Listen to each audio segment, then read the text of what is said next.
Hi, this is Shambhavi. Welcome to my weekly podcast about spirituality, love, death, devotion, and waking up while living in a messy world. The Satsang with Shambhavi podcast is recorded live each week with students of our nonprofit community, Jayakula. For more information and to find out about attending a satsang, visit jayakula.org. Thanks for listening. Much love to you, wherever and however you are. On your flyer, you mentioned two traditions, which are generally, to me, not brought together. Dzogchen and Trika Shaivism. Yeah. It's also called Kashmir Shaivism. Kashmir Shaivism. Mm-hmm. So, it seems to be a good jumping off point. Mm-hmm. Great. How they come together in you, or sure, whatever you want to say about those. Sure. So, Trika Shaivism is, or sometimes called Kashmir Shaivism, is a tradition from North India, and specifically from the region of North India that's called Kashmir, but also parts of Pakistan, since it was separated. And Dzogchen is a tradition that in, written history is from Tibet, but the actual founders of Dzogchen come from India and even from the Chan Buddhist tradition in China and from the indigenous Bon tradition of Tibet. So one of the things that both of these traditions have in common is that they're synthetic, that there was a bunch of different traditions and they got over historical time brought together. The other thing that they have in common is that they are both being formed along what's called the Silk Road. So this is a very famous trade route in ancient times that went along the border between India and Tibet and China and Pakistan and Iran, and I don't know exactly where, but across that whole swath of the world.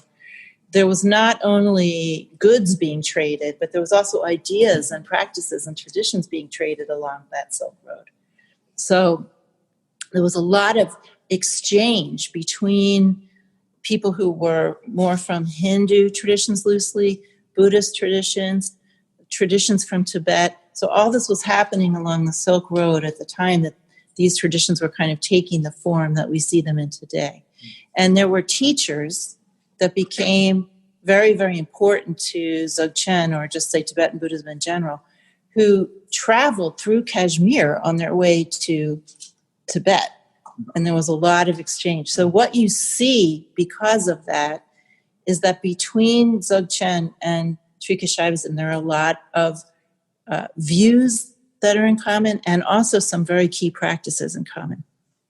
Now, both Dzogchen and Trika Shaivism are from a group of traditions of what are called direct realization traditions. The word for that in Sanskrit is pratyaksha darshana. It means to see something directly for yourself. So Dzogchen, Trika, Chan Buddhism, some parts of Taoism are all direct realization traditions, and they all have at their very core this idea that you already are have everything that you need to directly see your real nature and the real nature of reality. And it's just that you have forgotten how to do that.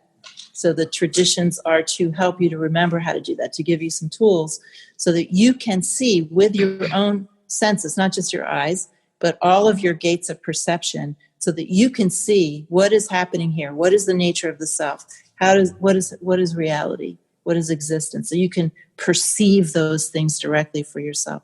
And of course, the underlying assumption is that you can, right? That you have that capacity built in from the beginning, and you just need some help. So all of these traditions, you could call them on one level spiritual technologies more than religions. They aren't really founded on belief. They are very devotional, however, but the idea is that you find out for yourself how things are and how you are using these tools. So that's what it means, direct realization.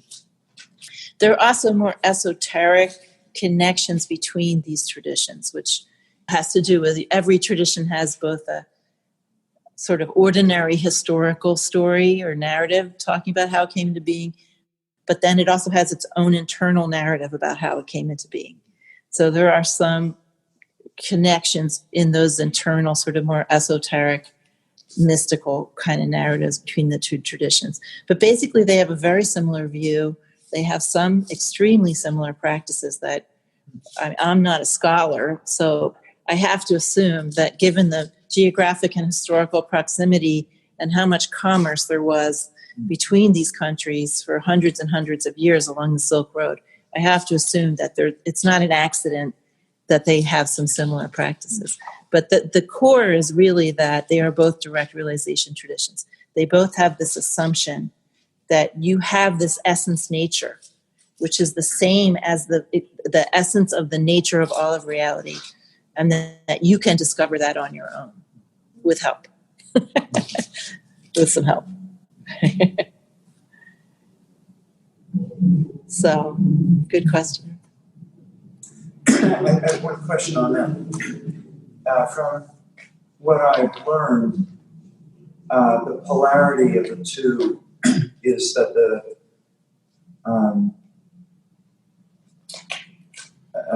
Trika Shaivism or Kashmir Shaivism is more tantric in everything, including everything, whereas Dzogchen was more transcendent. That's absolutely not true. That's okay. Could you say a few words about that? So your name's Ed, right? So what Ed is referring to is that there are a lot of spiritual traditions all over the world, not just from India, that are called transcendental. And it's a particular view. And what a transcendental tradition teaches us is that the goal of spiritual life is to get out of here, basically.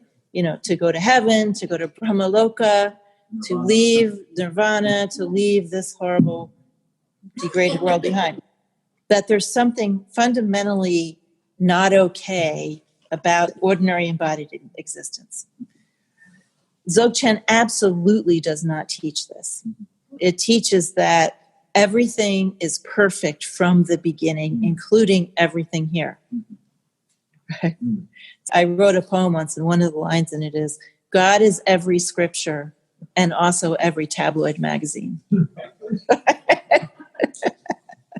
In that sense, Dzogchen and Trika Shaivism are teaching exactly the same thing. Now, there's maybe a reason, and I don't know if this is the reason, but I could guess that one of the reasons why you may have come across this notion that they have this difference is because as traditions age, sometimes they don't age all that well.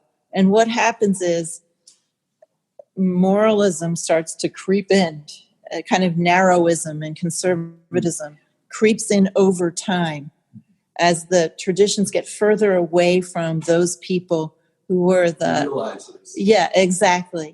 So I see that in Dzogchen. I see that in Kagyu traditions. I even see that in Trika to a certain extent. The other thing that's happened with Dzogchen is that it's kind of become the flavor of the month in the West, or maybe the flavor of the last 10 years, I don't know. So a lot of the Tibetan teachers who come here to teach, they get asked by Western students, I want to learn Dzogchen, or I want to learn Mahamudra, which is a somewhat related thing. And I have definitely sat in teachings with Tibetan lamas who claim to be teaching Dzogchen or Mahamudra, who definitely were not.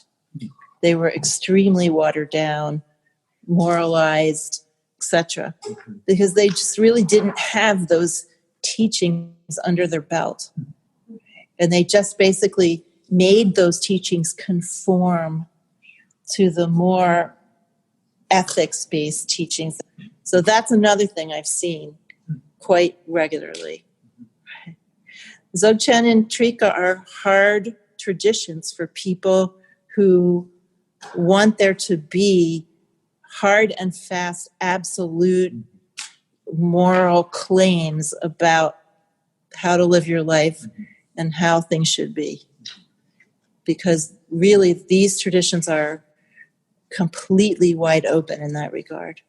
That every circumstance is unique. And as my guru says, God makes the impossible possible, but also makes the possible impossible. This is also a teaching in Trika.